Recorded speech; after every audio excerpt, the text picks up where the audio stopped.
Kita sudah sampai pada surat Al-Baqarah ayat yang ke-76 yang menceritakan tentang Bani Israel ketika mereka itu ketemu kepada orang-orang beriman, yaitu orang-orang Yahudi, kepada orang-orang beriman, maka mereka mengaku beriman. Qalu amanna. Jadi kalau sudah kembali kepada kelompoknya mereka masing-masing, maka satu sama lain saling menegur. Itu namun bima Allah alaikum.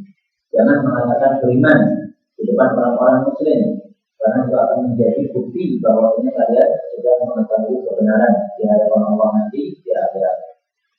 Mereka menyembunyikan kekafiran, padahal menampakkan keimanan. Maka pada ayat yang ke-77 Allah Subhanahu wa Ta'ala menegur orang-orang Yahudi tadi. Allah mengatakan awala, apakah tidak ya'lamun, mereka tahu. Berarti apakah mereka tidak tahu? Annallaha, bahwasanya Allah itu ya'lam, mengetahui ma yusirruna, apa saja yang mereka sembunyikan, wa ma yu'linuna, dan apa saja yang mereka terangkan, yaitu yang tidak disembunyikan.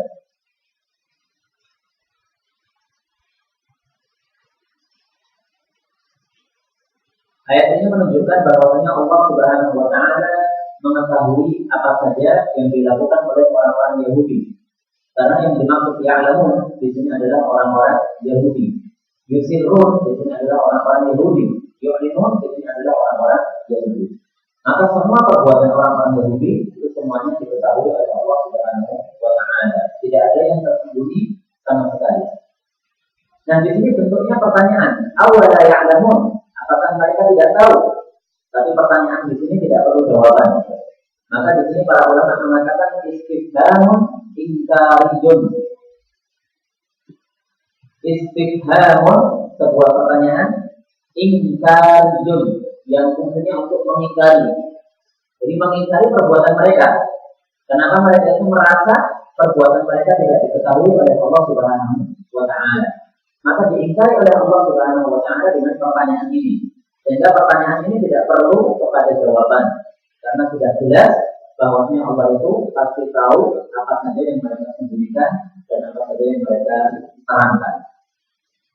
Nah kemudian, ma yusirrun, apa yang mereka sembunyikan? Yang disembunyikan apa? Yang disembunyikan ini adalah yang sudah dijelaskan pada ayat sebelumnya, yaitu wa idza laqul ladzina amanu qalu amanna. Kalau ketemu dengan orang beriman, mereka mengatakan amanah. Amanahnya itu hanya di dalam lidahnya saja, di dalam mulutnya saja. Sementara di dalam hatinya itu adalah kekafiran. Nah berarti yang disembunyikan oleh mereka itu adalah kekafiran. Ini berdasarkan ayat sebelumnya. Sebagian ulama ahli tafsir mengatakan bahwa yang disembunyikan itu bukan kekafiran, itu bukan. Tapi yang disembunyikan adalah ini. Wa idza qala ba'duhum ila ba'din qalu atuhaddithunahum bima fatahallahu 'alaikum. Jadi kalau mereka sudah berkumpul antara mereka orang-orang kafir dengan orang-orang kafir, maka mereka saling menegur. Kenapa kamu tadi mengucapkan amanah di depan orang-orang muslim? Nah ini ucapan di antara mereka, teguran di antara mereka, inilah apa yang mereka sembunyikan. Karena mereka hanya mengucapkannya di hadapan kelompoknya saja, tidak diucapkan di depan orang-orang muslim. Tapi di sini kita mengatakan bahwasanya ma ini di dalam ilmu bahasa Arab disebut sebagai ismul mausul. Isim mausul ini istilah di dalam ilmu bahasa Arab. Nah kita ketahui bahwasanya di dalam ilmu bahasa Arab yang namanya isim mausul itu bersifat umum sehingga mencakup segalanya. Maka ma yusirrun, apa saja yang mereka sembunyikan, ini bisa mencakup dua tafsir itu sekaligus. Kekafiran itu disembunyikan oleh mereka di dalam hati mereka. Ini berarti masuk dalam ayat ini. Kemudian ucapan teguran antara mereka sendiri, ini juga disembunyikan di antara mereka. Ini berarti juga tercakup di dalam ayat ini.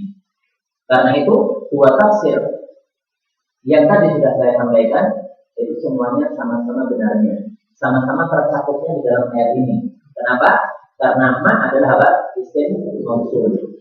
Dan dari sini kita ketahui bahwa ilmu bahasa Arab itu penting juga untuk bisa memahami ayat-ayat Al-Quran dan untuk bisa memahami hadis-hadis Nabi Shallallahu Alaihi Wasallam secara benar.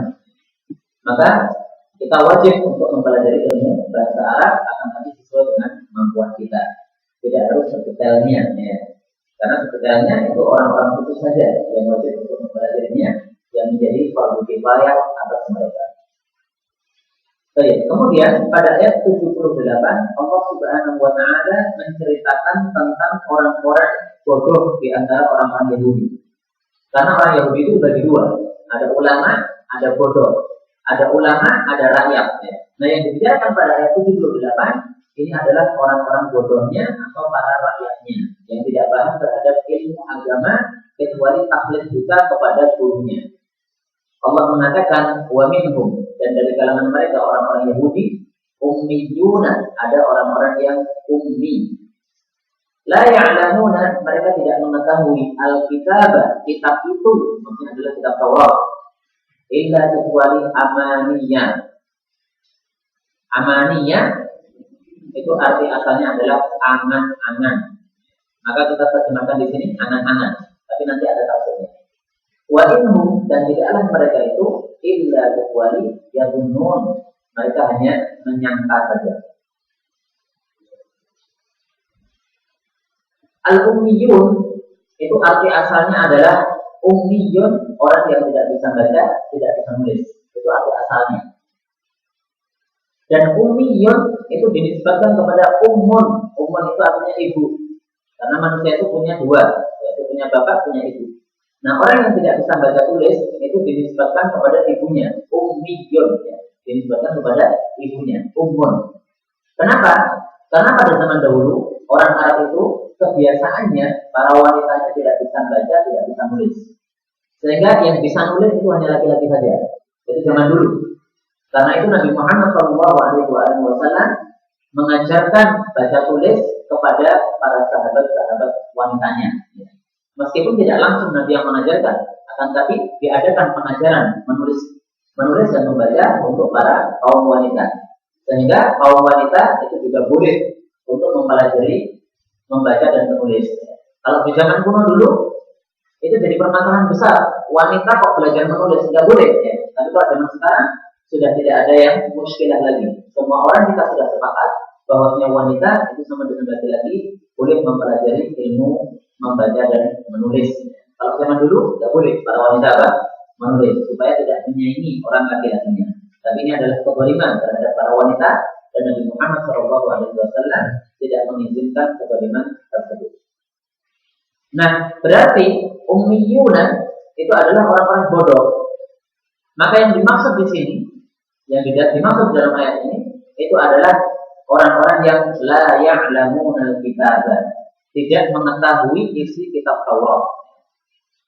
Jadi la ya'lamuna al-kitab ini merupakan tafsir bagi kata-kata ummiyun. Sehingga kalau kita ingin paham terhadap ayat ini, gampang saja. Tulis sama dengan di antara kedua kalimat ini.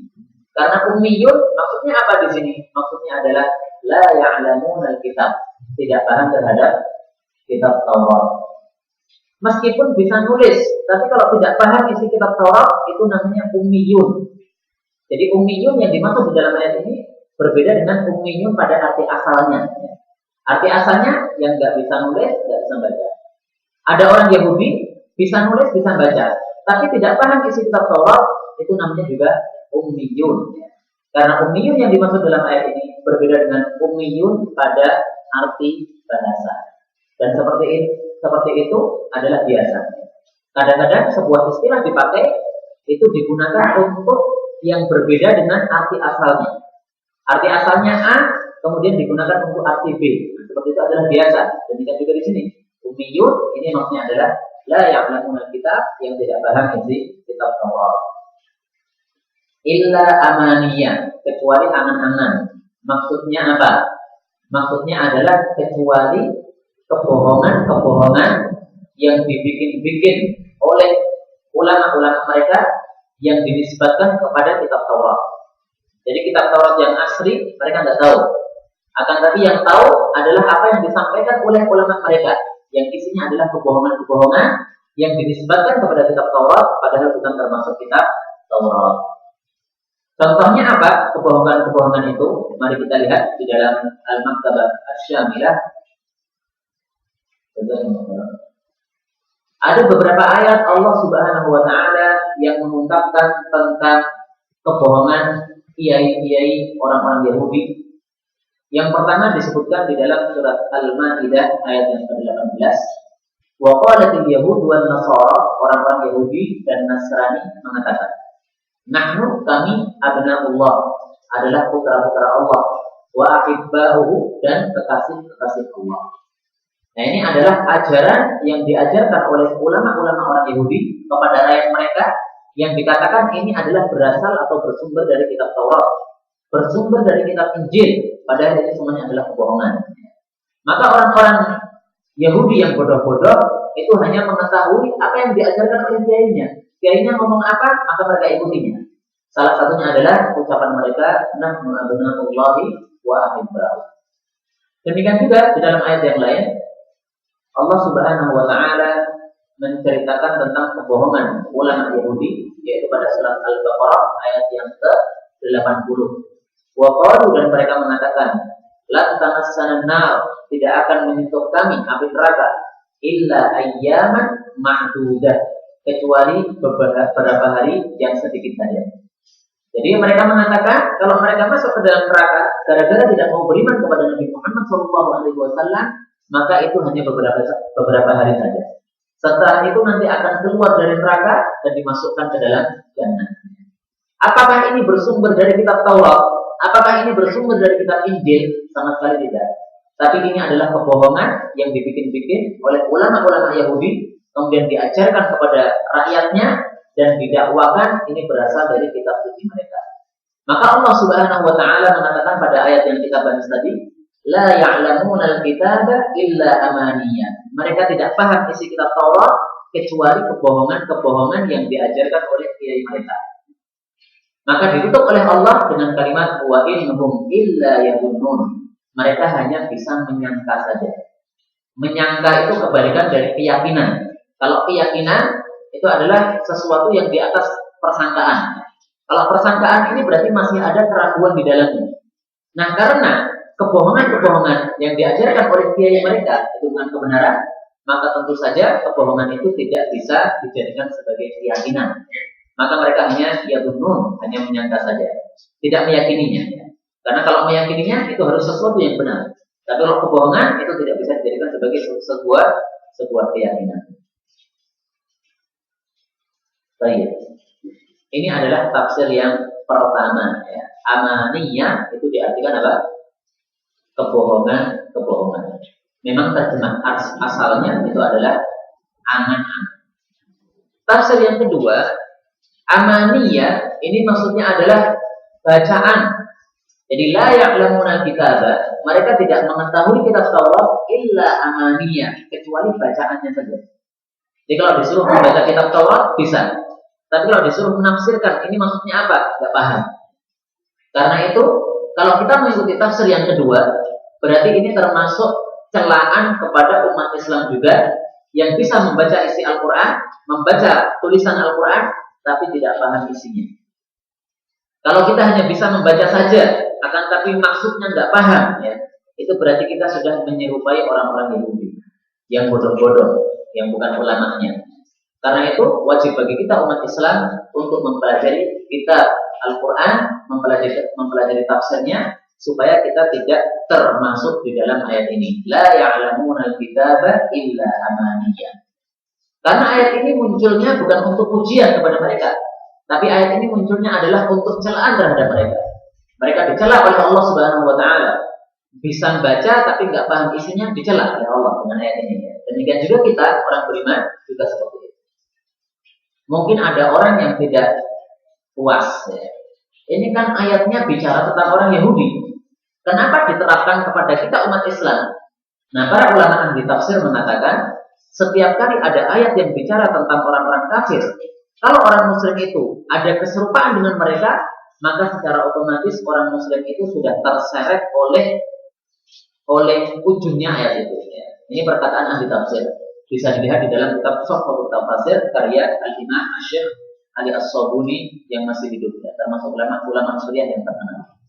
Nah, maka ketika saya mengatakan bahwa kita kalau menyerupai orang-orang Yahudi masuk dalam ayat ini bukan dari saya, tapi ini adalah qaidahnya para ulama ahli tafsir, bahwasanya man tasyabbaha biqaumin fa huwa minhum. Dan ini memang sudah disabdakan oleh Nabi Shallallahu Alaihi Wasallam. Sehingga wajar kalau ahli tafsir tadi menyampaikan qaidah seperti itu tadi.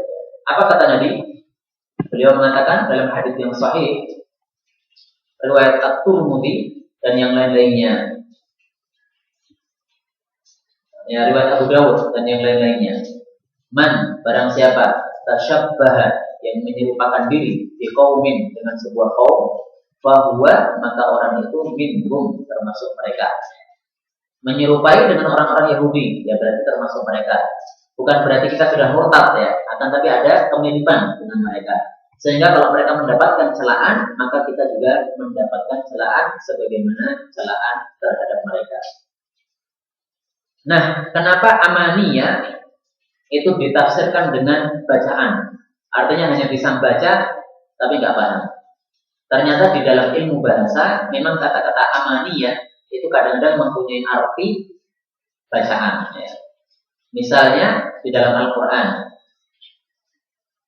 Allah Subhanahu Wa Taala menyebutkan kata-kata amaniyah yang artinya adalah bacaan. Yaitu pada surat Al-Hajj ayat yang ke-52. Wa ma arsalna min qablika min rasul, tidaklah kami mengirim sebelum kamu berupa seorang rasul, wala nabiyyin, dan tidak pula seorang nabi, illa kecuali idza apabila tamanna. Nah, ini ada kata-kata tamanna. Tamanna itu sama dengan apa? Amaniyah. Ada mim non ya. Demikian juga di sini. Ada mim non ya. Berarti ini adalah satu kata. Illa kecuali idza apabila tamanna, kalau dia itu sedang membaca Al-Qur'an, al-qasyaitan, maka setan itu melemparkan fi umniyatihi, di dalam bacaannya. Maksudnya setan itu merancukan kepada Nabi itu ketika sedang membaca ayat tersebut. Akan tetapi fayansaqullahu ma yulqi syaitan, Allah kemudian menghapus apa yang dilemparkan oleh setan. Tsumma yutimullahu ayatih, kemudian Allah menetapkan ayatnya, sehingga ayatnya Allah tidak mungkin kemudian bercampur dengan was-wasnya setan tadi. Misalnya Nabi Muhammad SAW sedang menyampaikan ayat Al-Quran, kemudian setan berusaha untuk memasukkan ayat yang sebenarnya bukan ayat. Jadi merancukan pikiran Nabi SAW supaya mengucapkan yang bukan ayat. Nah, ini nggak mungkin bisa. Sehingga ayat ini merupakan tasbiyah kepada Nabi Muhammad SAW, bahwasanya kalau beliau itu menyampaikan wahyu dari Allah, maka ini tidak mungkin kurang, tidak mungkin lebih. Pasti sudah sesuai dengan apa yang diturunkan oleh Allah Subhanahu Wa Taala. Nggak mungkin dikurangi oleh setan dengan was-wasnya, dan tidak mungkin ditambahi oleh setan dengan was-wasnya. Sehingga kalau ada riwayat-riwayat yang mengatakan bahwa Nabi Muhammad SAW pada suatu hari pernah membaca ayat Al-Quran, akan tapi kemudian kemasukan kalimat yang bukan dari Al-Quran, itu gara-gara was-wasnya setan, maka kita sudah bisa menolak, ya, itu adalah riwayat bohong. Tidak mungkin terjadi seperti itu. Karena Allah sudah mengatakan di sini, fayansaqullahu ma yulqi syaitan, tsumma yutimullahu ayatih. Jadi nggak mungkin Nabi menyampaikan sebuah wahyu dimasuki oleh was-wasnya setan. Ya, nggak mungkin. Sudah dijaga oleh Allah Subhanahu Wa Taala, dijadikan maksum oleh Allah Subhanahu Wa Taala dari tambahan-tambahan yang berasal dari setan itu. Nah, dari ayat ini kita mengetahui bahwasanya kata-kata umniyati atau kata-kata amani itu memang artinya adalah apa? Menulis. Karena itu dua tafsir ini sama-sama kuatnya. Tafsir yang pertama ada dalil-dalil yang menunjukkan hal itu. Tafsir yang kedua juga ada dalil yang menunjukkan hal itu. Dan seperti ini di dalam bahasa Arab disebut sebagai lafzun mushtarak. Sebuah lafal yang mushtarak. Mushtarak itu satu kata tapi punya arti lebih dari satu. Dan seperti ini banyak sekali di dalam bahasa Arab. Sehingga wajar kalau di dalam Al-Quran itu banyak sekali penafsiran-penafsiran. Nah, maka kita lihat ketika ada banyak penafsiran itu, apakah penafsiran itu memang berdasarkan ilmu ataukah berdasarkan hawa nafsu? Kalau berdasarkan ilmu, maka bisa kita terima. Ya. Seperti yang sudah saya contohkan tadi, amaninya diartikan kebohongan, ada dalilnya. Amaninya diartikan ucapan juga ada, atau bacaan juga ada dalilnya. maka ini termasuk di dalam bab lafzun mushtarak, sebuah lafal yang mempunyai banyak arti. Wallahu ta'ala a'lam bissawab.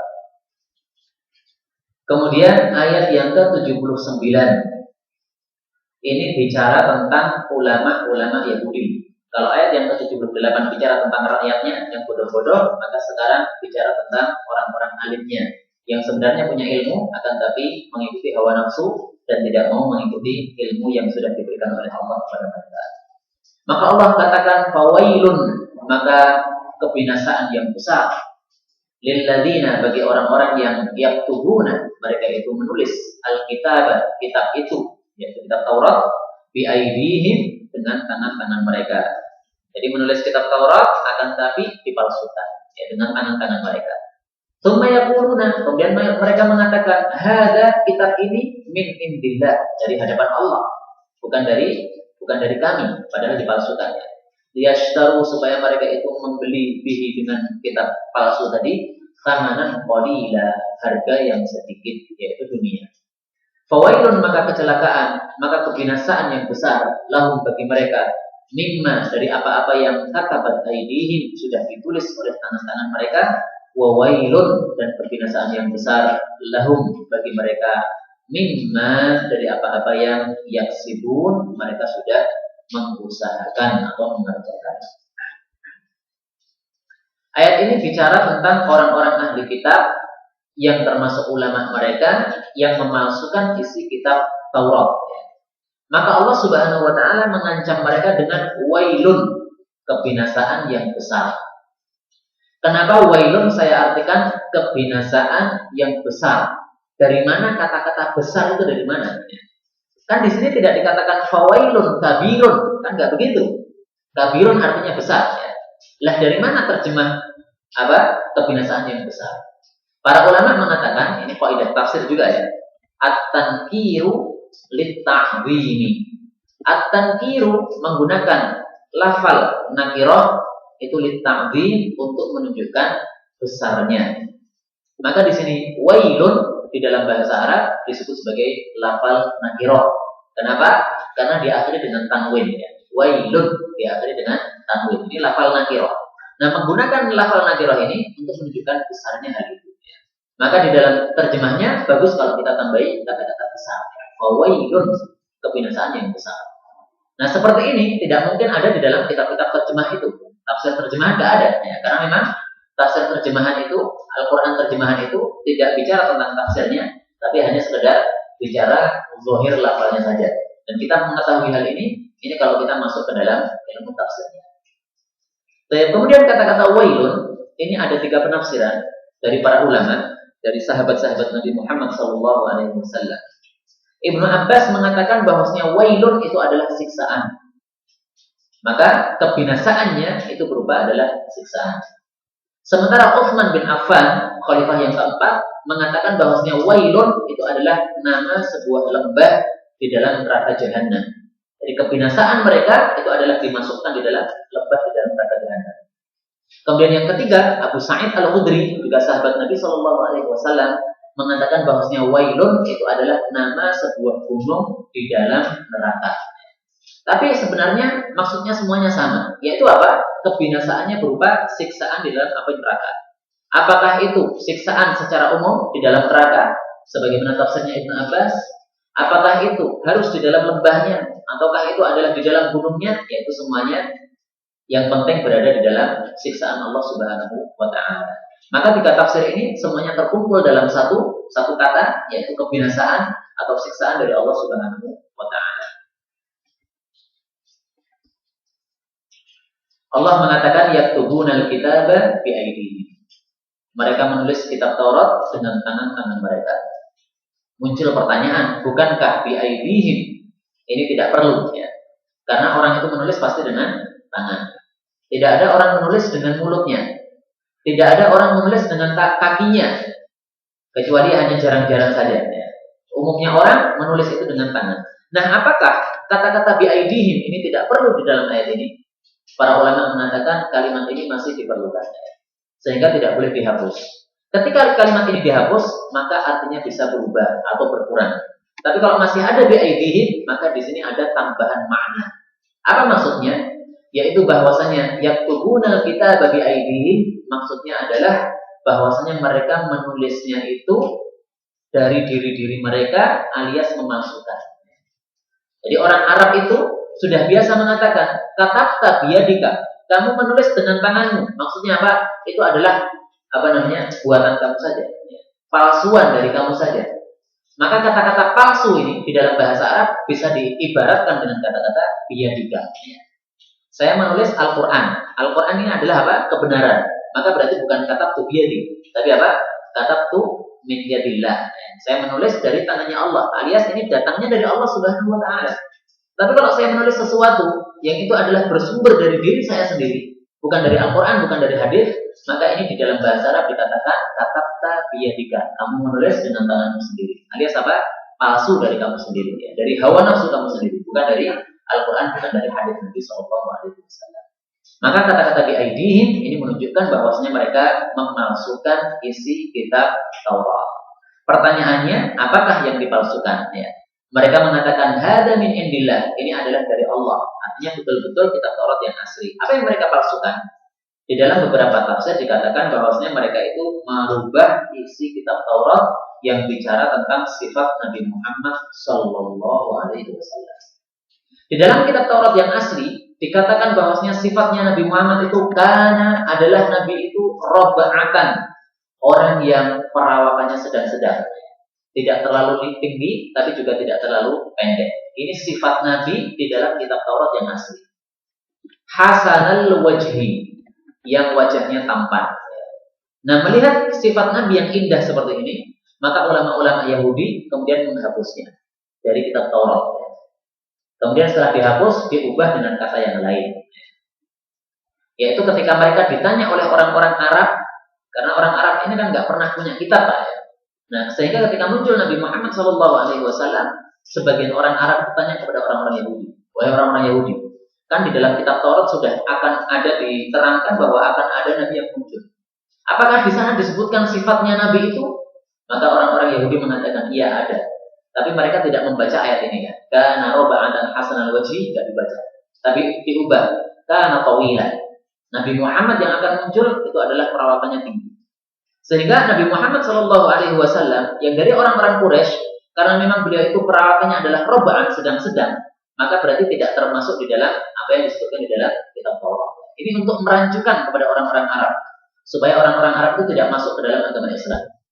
Karena kalau orang-orang Yahudi mengakui betul bahwasanya sifat Nabi seperti ini, maka berarti orang-orang Quraisy semuanya akan masuk Islam, ya. Oh, berarti betul sifatnya Muhammad itu sama persis dengan apa yang ditulis di dalam kitab Taurat. Maka mereka mengatakan orang-orang Yahudi itu karena adalah mereka tawilan, yaitu orang yang berperawatan tinggi, sabitas sya'ri, yang rambutnya itu keriting. Padahal Nabi Muhammad SAW tidak keriting.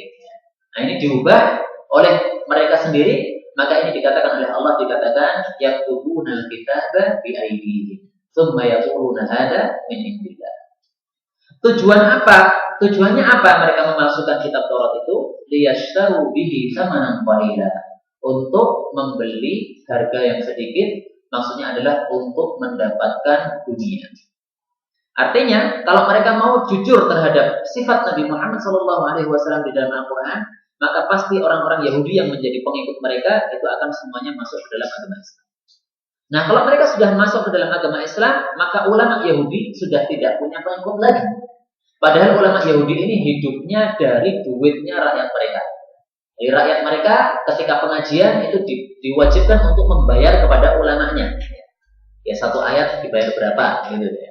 Maka supaya mereka itu masih mempunyai pengikut-pengikutnya, supaya mereka masih mempunyai orang-orang Yahudi yang mengikuti mereka, maka mereka terpaksa untuk memalsukan Al-Quran, yang memalsukan Al-Taurat, supaya mereka masih mempunyai pengikut dan mendapatkan harta dunia.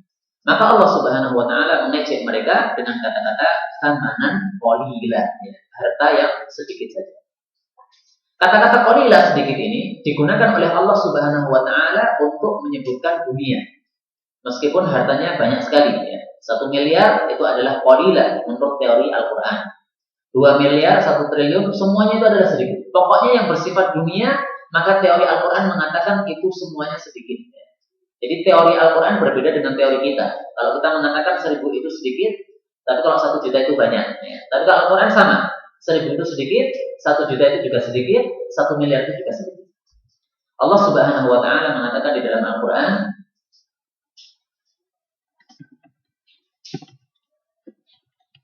pada surat An-Nisa ayat yang ke-77. Qul, katakanlah, mata'ud dunya, kesenangan dunia, qalil, itu semuanya adalah apa? Sedikit, ya. Maka Allah Subhanahu wa Ta'ala tidak peduli kepada jumlahnya, zahirnya. Tapi Allah Subhanahu wa Ta'ala melihat kepada endingnya. Kan dunia itu kan semuanya akan hancur, ya. Sesuatu yang akan hancur, yang tidak kekal, maka disebut oleh Allah Subhanahu wa Ta'ala sebagai qalil. Wal akhiratu, sedangkan akhirat itu khairun, lebih baik, liman ittaqa, bagi orang-orang yang bertakwa. Kenapa dikatakan lebih baik? Karena kekal, tidak ada fananya dan tidak ada batasnya sama sekali. Maka itu adalah tafsir yang pertama untuk kata-kata qalilan, yaitu apa? Kata dunia. Tafsir yang kedua mengatakan bahwasanya qalilan ini maksudnya adalah untuk menyebut sesuatu yang haram. Jadi sesuatu yang haram itu berapapun jumlahnya, itu menurut para ulama adalah qalil, adalah sedikit. Apakah tafsir yang kedua ini juga ada dalilnya? Saya cari di dalam hadis Nabi SAW, ternyata ada satu dalil yang menguatkannya. Yaitu ketika Nabi SAW bicara tentang riba, bunga bank, dan yang lain-lainnya. Nabi SAW mengatakan, ma ahadun aktsara minar riba, tidak ada seorang pun yang dia itu memperbanyak harta riba, illa kecuali kana aqibatu amrihi, ending dari urusannya itu adalah ila qillah, akan menjadi sedikit. Awalnya memang banyak, akan tapi nanti di akhirnya itu akan menjadi sedikit.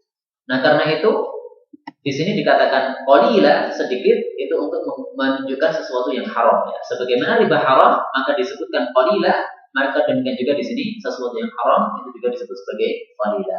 Maka dua tafsir ini sama-sama kuatnya, sama-sama ada alasannya, ya, sehingga kita bisa menerima dua-duanya. Allah Subhanahu wa Ta'ala kemudian menutup ayat ini dengan pembukaannya. Pembukaannya fawailun, penutupannya juga sama, ya. Fawailun lahum mimma katabat aydihim wa wailun lahum mimma yaksibun. Apa bedanya? Kalau fawailun yang pertama ini adalah untuk ancaman biasa. Fawailun yang kedua ini untuk takkid, untuk menyangatkan ancaman itu. Adapun yang ketiga, wa wailun lahum mimma yaksibun, ini adalah ancaman untuk dosa-dosa yang lain-lainnya selain dosa memalsukan kitab itu. Jadi ayat yang terakhir ini, wa wailul lahum mimma yaksibun, ini untuk menunjukkan bahwasanya maksiat mereka tidak hanya satu saja. Dosa mereka tidak hanya satu saja, tapi dosa mereka itu sangat banyak. Karena itu para ulama mengatakan, i'lam, ketahuilah, anna lil hasanati, bagi kebaikan-kebaikan itu akhawat, ada saudara-saudara. Artinya kalau kita lihat seseorang mempunyai amalan-amalan yang baik, maka ketahuilah bahwasanya di balik kebaikan-kebaikan dia itu ada juga kebaikan-kebaikan yang dia simpan yang tidak dilihat oleh banyak orang. Demikian juga sebaliknya, i'lam anna lis-sayyi'ati akhwat. Ketahuilah bahwasanya keburukan-keburukan itu juga ada saudara-saudaranya. Artinya, kalau kita lihat seseorang mempunyai amalan keburukan, maka ingatlah bahwasanya orang itu pasti di baliknya itu juga mempunyai keburukan-keburukan yang tidak dia perlihatkan di hadapan orang. Karena itu Allah Subhanahu wa Ta'ala mengisyaratkan dalam ayat ini, selain mereka itu katabat aydihim, memasukkan kitab Taurat, wa wailul lahum mimma yaksibun, mereka juga mempunyai maksiat-maksiat yang lainnya. Kedosaan mereka tidak hanya memalsukan kitab Taurat saja. Maka silahkan dilihat saja apa saja dosa-dosa ulama Yahudi. Ternyata salah satu dari mereka, salah satu dari dosanya adalah mereka juga melakukan perzinahan di antara ulama-ulama mereka. Mereka mengatakan bahwasanya tidak baik menikah di dunia, tapi sebaiknya adalah fokus untuk ibadah.